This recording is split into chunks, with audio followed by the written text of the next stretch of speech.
Hi, and welcome to She Said, She Said. I'm Laura Cox Kaplan.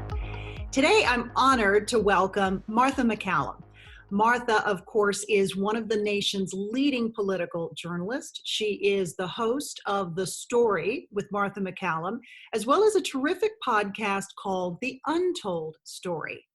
She also added author to her list of accomplishments earlier this year with the publication of a terrific book called Unknown Valor. We're going to talk to Martha about lessons she learned in writing that book and in understanding that story, which is both a family story as well as a story about World War II, and how those lessons apply to the challenges that so many people are facing today, including our kids. Martha also happens to be the mother of 3. We're going to talk about all of that and so much more. Martha, welcome to She Said, She Said. Thank you so much. It's great to be here. And I wish we could be meeting in person as you usually do, but this is becoming the next best thing for all of us, right? It is. It really is. Well, I'm so grateful. I know you've got a ton on your plate. And there's so many things that we will talk about and that we could talk about, but I'd like to start with how you got here. You spend a lot of time on your terrific podcast talking about those untold stories. I'd like for you to share with us maybe your untold story. If you were sitting on the other side of your podcast microphone, what would be the questions that you might ask yourself? How did you get here? How did I get here? The first thing that comes to mind is just that how fortunate I feel to be doing what I'm doing and have covered all these presidential elections. This is my 5th one, which obviously dates me, but I've been doing this a long time. I often think I have, 3 kids who are roughly college age. One is out. And I think a lot about how much pressure is on them to know what they want to do with their lives. And I truly fall into that category of not knowing the answer to that question when I was in college. Sometimes people will say, oh, did you always want to be a reporter and an anchor? And the answer is no, I didn't. I was always very interested in politics. It was my focus and my major in college. I loved writing and journalism. I also really loved theater. So I was very involved in theater in those years in my 20s as well. So I think, although I didn't anticipate that those two loves would come together, and if someone had told me that, anchoring at Fox would be the way that it would all kind of come together in the end, I would never have thought that was a possibility when I was in my early 20s, loving theater and writing.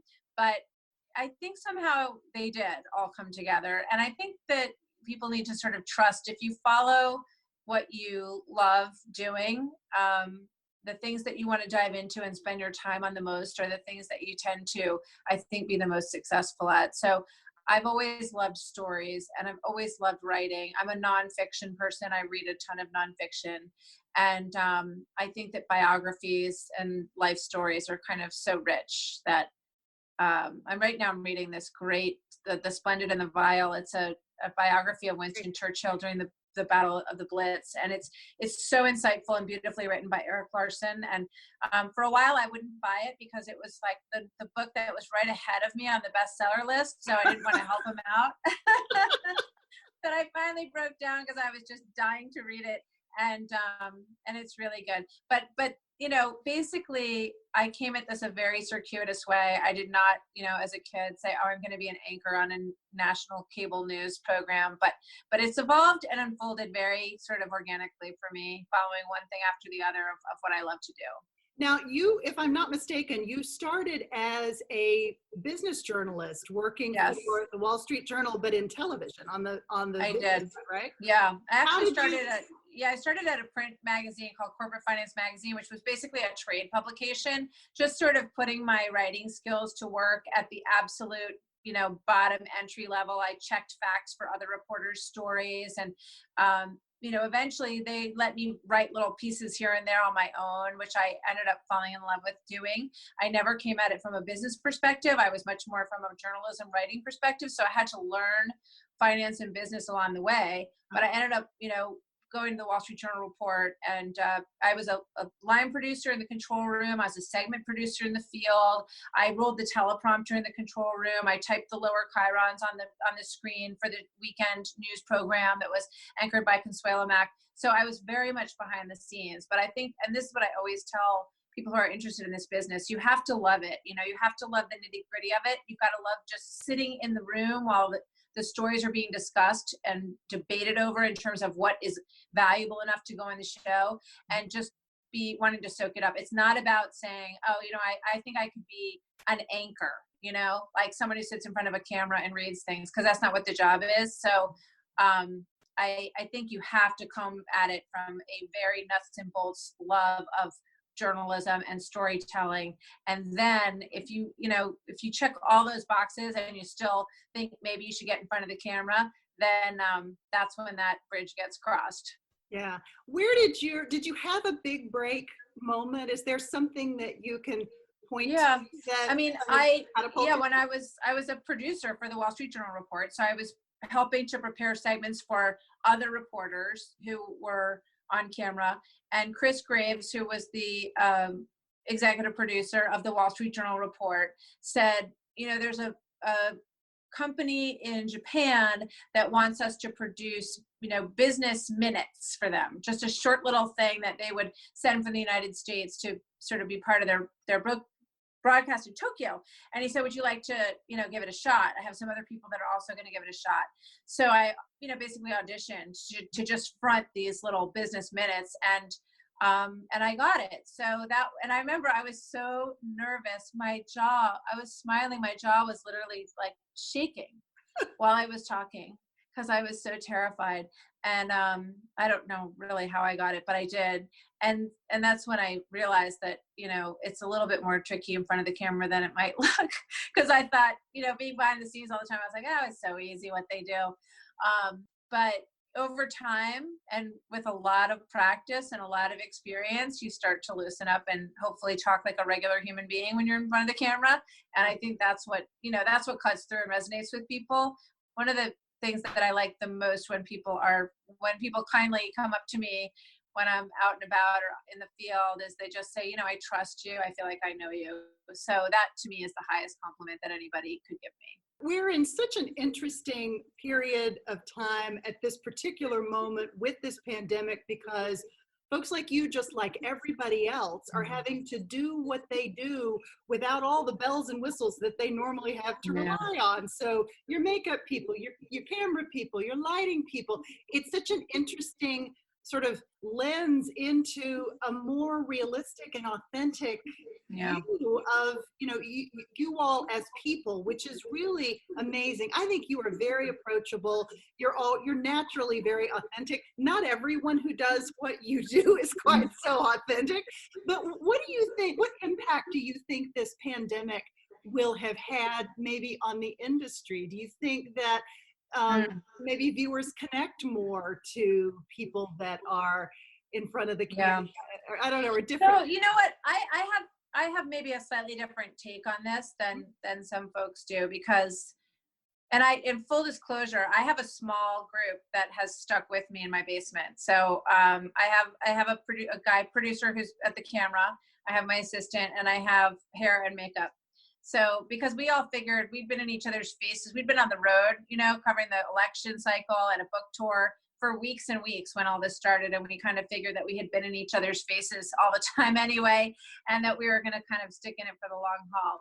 So far, everyone is fine. So I hope that was the right choice. But I felt that it was important for us to maintain as much of the professionalism and the look of our set as we possibly could. Although I think there's plenty of place for, a more casual approach, and it depends on, guests coming from different places and all that. But I just felt that it would be reassuring to people to have us look as close to, and when I say look, I mean like, having a newsroom set behind us and actually putting on a jacket or a dress or whatever, Right. for the broadcast as possible. Because I think when things are so unsettled and everything feels so abnormal, that I just felt that it would be reassuring to just keep it as close as we possibly could to the look and feel of the show. Now, we're not trying to fool anybody. I mentioned many times that I'm in my basement on the show, but at the same time, I just think, and I've had people say to me, it's just very reassuring to turn you on at 7 and to have you there like you always have been, in my living room at that time. So that was the choice that we made early on, that we kind of wanted to make it as professional as possible. While, obviously things are different. One thing that I hope is that we do all get back to the studio, and that we do go back to having everyone on set with us, because although this has been an interesting experiment, I think there's nothing that replaces, that person to person connection. And I really want that back. I hope we don't all keep broadcasting out of our closets forever, because we're already distant enough with cell phones and social media. We need to maintain as much as possible those human interactions in life. So I'm going to fight to get back to that place. Yeah, well, you all did something very interesting and I thought pretty creative in the town hall that you held recently with the president, or a socially distanced town hall where you and Brett Baer co-anchored along with the president this conversation. How did you feel about that as a sort of quasi alternative to being in the studio? Yeah. I mean, obviously being at the Lincoln Memorial was just a stunning experience. It's just one of the most special and sort of hallowed places in Washington, D.C. And there's a lot of importance attached to that. There's, been some criticism even of having it held there. The White House was wanted to do it there. And of course, we thought that would be a special place to have this conversation as well. That being said, virtual is fine. It allowed us to get voices from all across the country. When we did our town hall in Scranton, we had a local crowd from Scranton, which was great because Pennsylvania is a very important state in the election cycle, of course. However, the plus to the virtual was that we got a lot of voices from a lot of different places around America. However, there's just nothing that replaces that feeling of being in a town hall with a candidate or with the president and having all the people around who are excited and who are anxious to ask their question, and to have the president be able to follow up and say, yes, but how about this? And have a little real exchange with people. There's nothing that replaces that. So again, I'm glad we were able to do something that connected people to the president and got them to ask their questions. But again, I hope we can get back to those crowded rooms at some point. Yeah, let's pivot and talk a little bit about your terrific podcast, The Untold Story. Talk a little bit about how that came together and why that particular focus. Where did you get the idea for that? Well, I came up with the name, The Story, for our show because I was thinking of a good title, and I thought, what do we all discuss all day long in our meetings, in our back and forth with our producers? And it's the story. It's all about the story. People would say to each other, oh, did you see this story? Have you read this story? And I thought that's always been what it's about for me, is kind of digging deeper into some of the human experiences and stories that are told. So it seemed like a great way to give some added content, things that we can't fit into the show, and really sit down with some people and have a longer conversation with them on the untold story. And as you know, I mean, the podcast is it's like old-fashioned radio. It's a new thing, but it also gives you that great ability to kind of take your voice down a few octaves and have a real chat. And you learn a lot about people. So it's been a wonderful, wonderful opportunity for the show and for some of the folks that we've had on too, I hope. Yeah. What are some of the lessons that you've learned coming out of that? You talk to folks that have these incredible, inspiring stories of perseverance and grit. What have you what have you learned? What do you take away from those conversations?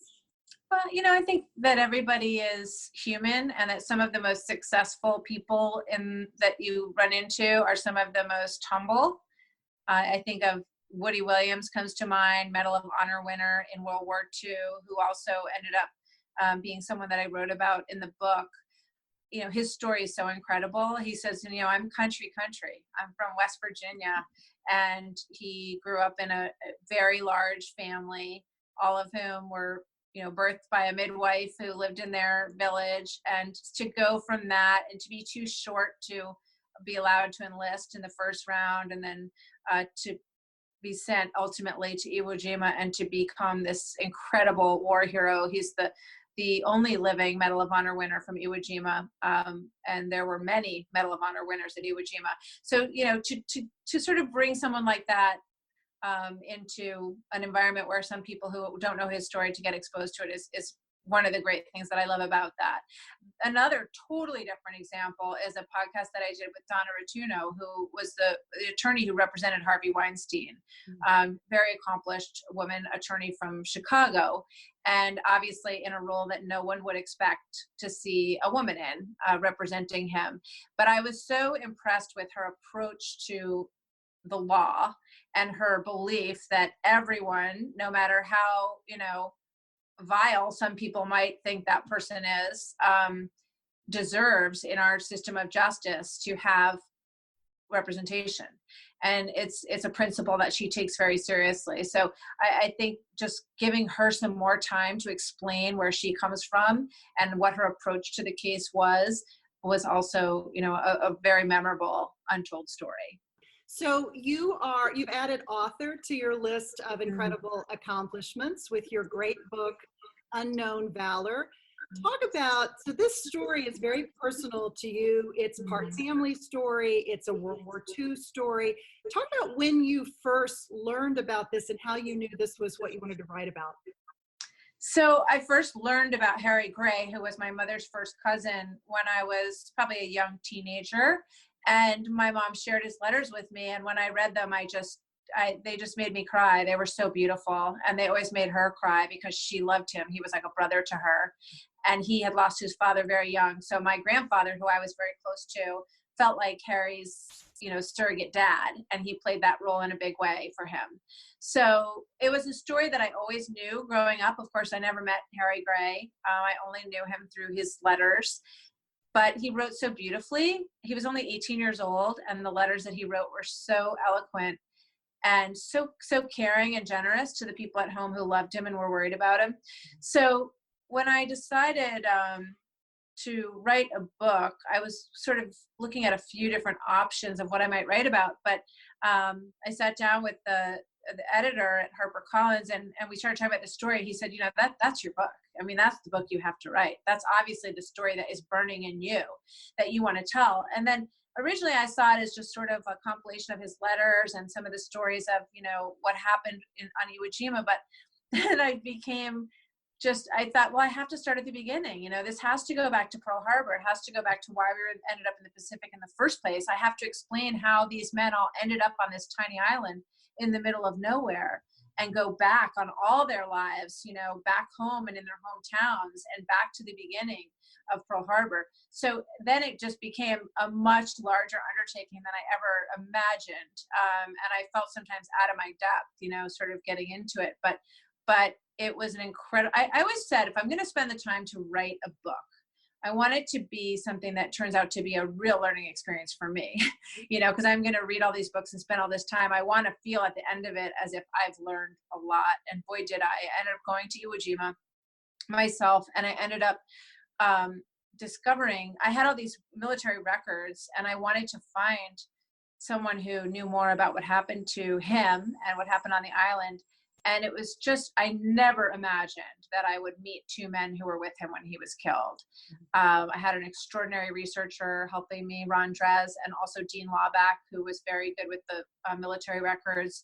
And so I got to sit down with two men who were with him and who knew him and who still got teary-eyed when they looked back on that day and remembered it 75 years later. So I think it was an extraordinary experience for me, and I'm just so gratified by the feedback the book has gotten, mostly from World War II veterans. I have a stack of letters behind me who say, thank you for writing this story. Thank you for taking me back there, with your words, and for hopefully, giving honor and reverence to these men who were just so incredibly brave and so selfless, so incredibly selfless in a way that You know, I mean, we still in the military still for sure, but as a country, I think it's an emotion that we kind of need to get back in touch with. Maybe that's a silver lining. I hope at the end of all this, maybe we become a little bit more humble and a little bit more selfless. Yeah. So you're the mom of three.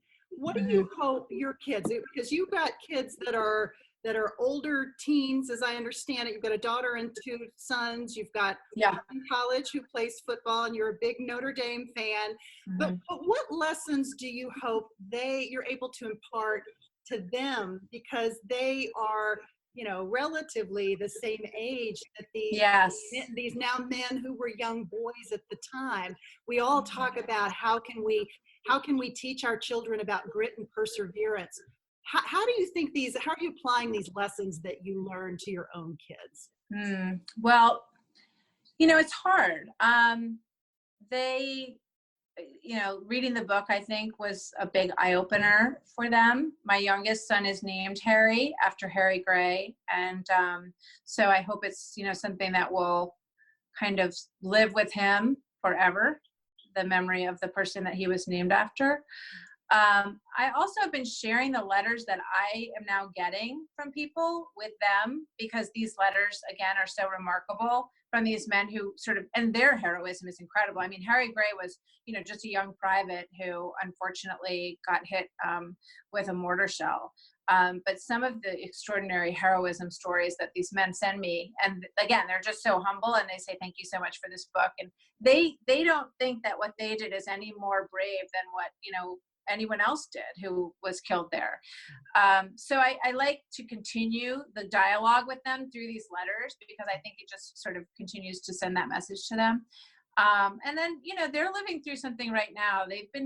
All of these kids in school have made a sacrifice to come home, to give up a part of their life that is so special. And now, you know, they're looking ahead to the fall with all these questions. So this, for their generation, is going to leave a mark on them. And I hope it doesn't make them I mean, obviously we all have to be cautious, but I hope it gives them strength to be always hopeful, and to not become reclusive as a result of it. That's my biggest fear.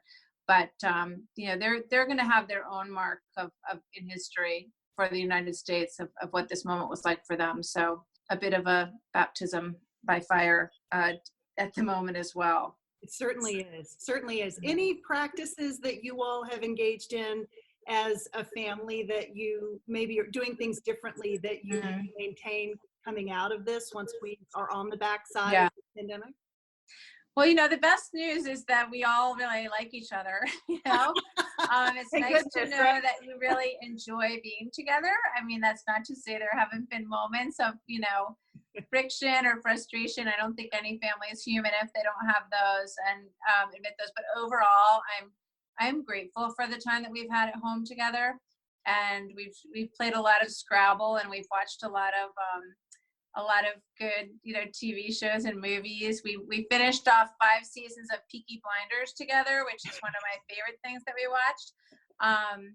So, you know, it's nice to know that you just enjoy each other's company. And I think that it's interesting, because my one son went back. He lives off campus, so he went back to finish up his finals off campus. But you know, I find that he's like reaching out and calling a bit more. So I think that shows me that he you know, he liked being home, and he liked the constant contact that we all had. So I think that's something that we hope will stay with us. Yeah, I hope so. I hope so. Mhm. Martha, it's been such a pleasure. Love Really. having you. Thank you for joining. Thank you so much. It's great to be with you. To learn more about Martha MacCallum, please check out the show notes for this episode. There, I will include links to Martha's bio, as well as to her terrific book, Unknown Valor. And remember, if you are enjoying She Said, I would love to hear from you. Please, please send me a note.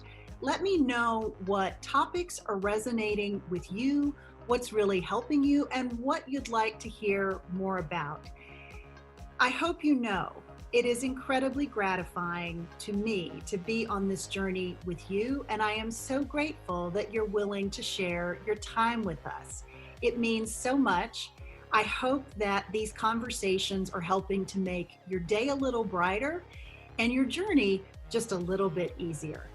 As always, thanks so much for joining me, and I'll see you next time.